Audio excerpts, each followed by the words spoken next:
Hey guys, this is Paul from Smart Easy DIY. Welcome to episode 9 of my garage build. Today I'm going to be putting down the plastic vapor barrier and putting down the rigid insulation board. So that's what we're going to cover in this video. You can always go back and watch the playlist for the garage build if you want to get caught up. Alright, let's get started guys. It's time to roll out my vapor barrier. So this has been sitting here for a while. I got this all packed down. And I just gave it a little chance to kind of dry out a little bit over the weekend. It's been really hot after packing it and stuff. So overall, really happy how it turned out. So what I did is I got this. It's 6 mil, 20 foot by 100 is the biggest I could get it in. And a lot of places carry this, Lowe's, Home Depot. So the bigger the number on the mil, the thicker it is. So I wanted to get 6 mil. 4 mil, I just wasn't quite sure if that's thick enough. So that's what I chose, 6 mil. You can get black or clear. Same price, I think. I'm going to put it on here, staple it up on the edge, because I think I want this on the outside of the foam. So if I bring it up here, my thought is I can bring it here, then it'll be outside of the foam because the foam's going to sit in here, the edge foam. When I get done with this, I'm going to cap the foam with some kind of a steel, bent piece of steel to go down here below grade. That way, like for weed eaters and stuff like that, I want to protect it somehow. And I think the steel will be okay to do that with. I'd rather do that than do like cement board or things like that.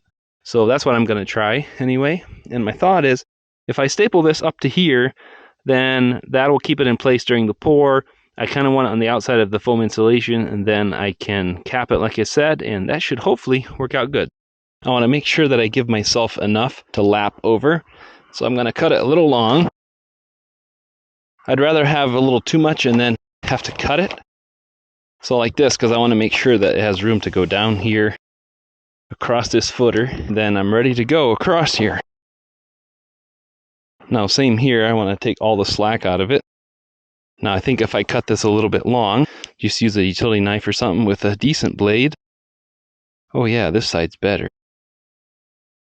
I like this 6 mil, it's really nice and heavy duty. Main thing is I want to get it open big enough so that I can pull the slack that way. Since it's 20 feet wide, it'll be over halfway on my building.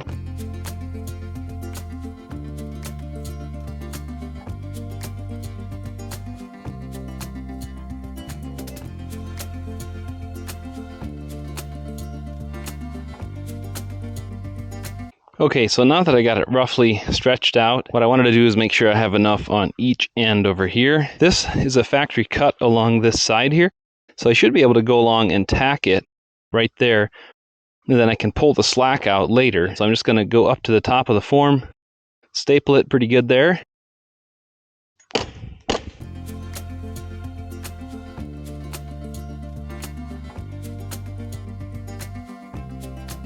I got the whole side tacked all the way down. Now I got to stretch the wrinkles out.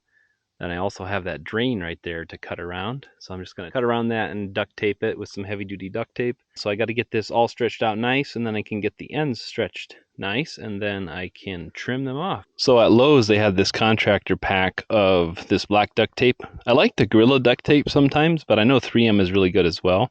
And this is the heavy duty stuff, the super tough stuff, made for all weather. And they had this 3-pack for the same price as about 2 of the others. I wasn't sure how much I was going to use, but I figured I want to, where the 2 overlap, once I do that one, I want to tape all along that seam, because I just want to seal it off good, best I can, and around the pipes and stuff. So anyway, just something to keep in mind. Sometimes it's best to buy things in bulk. So it's time to do this floor drain. So I'm just going to cut big enough. I don't want to cut too big, but I do have the tape to deal with it if need be, so I think I'm going to have to cut around this so I don't have any kind of bulges here.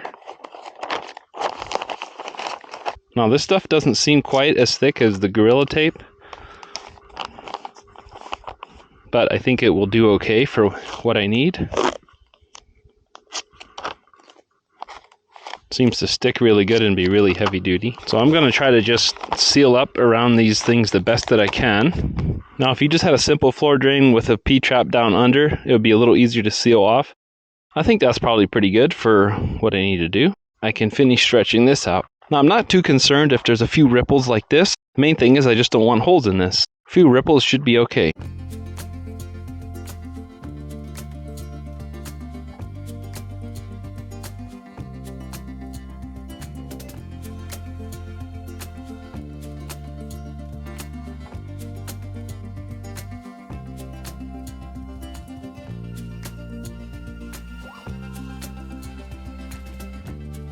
overall, I'm happy how that turned out. The main thing I wanted to do is sit down there. It was actually easier to do it from this side and sit down on the job. Not laying down on the job and just sitting down on the job. And there's a few spots here in the corner where they come together where it's a little wrinkly. You know how when you're wrapping Christmas presents and you just can't get it to come out perfect? That's my situation anyway. I'm just not good at wrapping presents. So sometimes you got to fold it up and stuff, but that's okay. It's going to be covered. So, I'm okay with a few wrinkles like that. The main thing is not to puncture this and to have enough slack in there. So I'd rather have a little more slack than to have it look pretty for something like this. So there's my thoughts on that. So I got this all the way around. So this covers way over half, quite a ways. So they should overlap each other, which I like.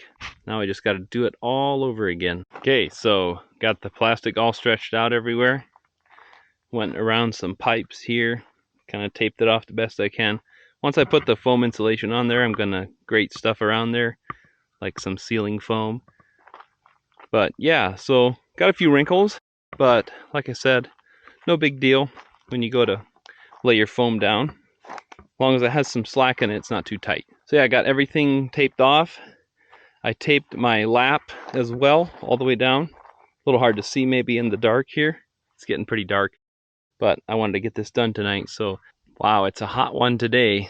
Finally the sun went down, so it's shady. So this is 2.5 inches. I'll show it to you a little bit later as I go along. What I'm going to do on the outside here, since this is about 16 inches tall, I should have 32 inches left over. So my plan is to split the sheet, take a 16-inch ripper off for this, save the rest for outside here. Because once these forms come down, I got to dig down. I got to put a drain on this side because it's on the uphill side. So I want to drain the water away from the building. And then put this insulation down, pretty far down, kind of towards the base of the slab. Usually you slope it a little bit away from the building, then cover it back up. So I'm recording some time lapses of what I'm about to do over here as well. But I thought maybe I should wear this camera as well and kind of show you a little bit of the process here.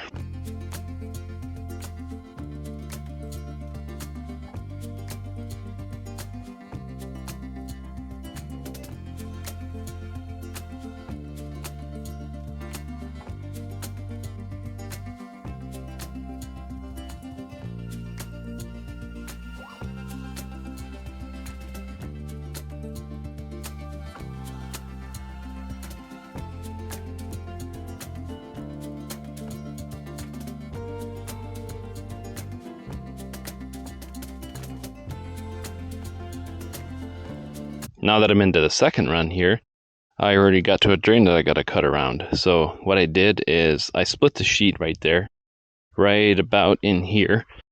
I figured that'll be a good spot to split it at. And then I am going to grate stuff around this. So, if you get some penetrations like this where you can't get it too exact, you just sometimes have to do that. Now, I was going to show you this. If you have to do this, I'm going to try this. I've done this before. Just a Sawzall blade. I'm using like a fine tooth one, a metal cutting one, so it doesn't chew it up too bad. And just put a vice grip on there, so it should work good for this. So, hey, in a pinch, do what you got to do,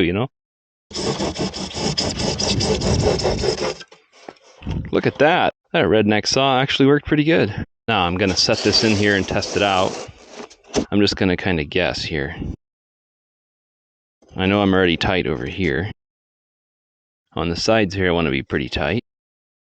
So maybe roughly something like that. I'm sitting nice in here. Just the slightest gap around there, I can fill that with foam. Now I got to get the other side in here.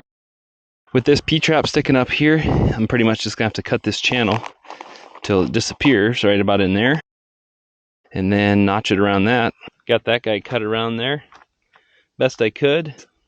I'm just going to spray foam around the rest. So that's like the most time consuming stuff, is to go around that kind of stuff.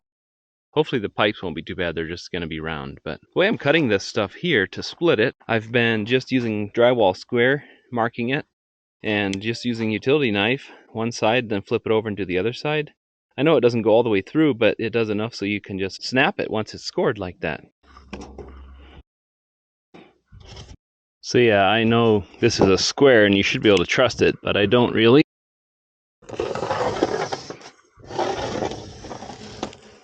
So that's why I mark it on both sides.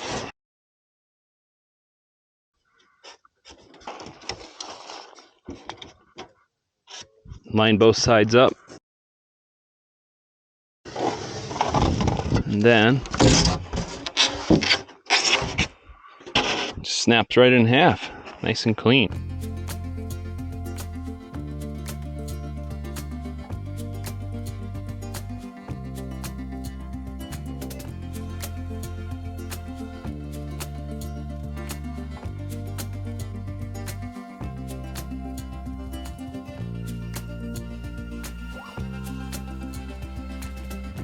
For cutting around these pipes, I have something to measure off of both ways there, off of these other sheets.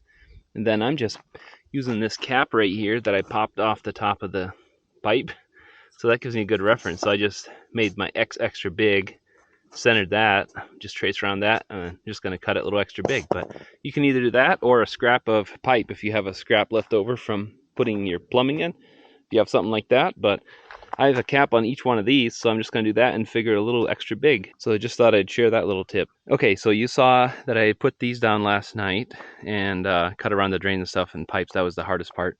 But I'm going to have to figure out, I might end up having to tape these together a little bit if they don't want to stay. I'll see kind of how that goes, because I'm going to staple the PEX tubing to this stuff. So if I have to, I'll tape the seams a little bit, just enough to kind of hold them in place for now. So next what I'm going to do is focus on these side pieces here, because these are very important for heat loss and stuff. So this is 16, but I'm going to probably go about 15 or so just for a little discrepancy on the bottom. I'm going to do 15 inches. Mark 15 right here, using the Sharpie so it stands out good. Then I'm going to snap a line, give myself a nice line.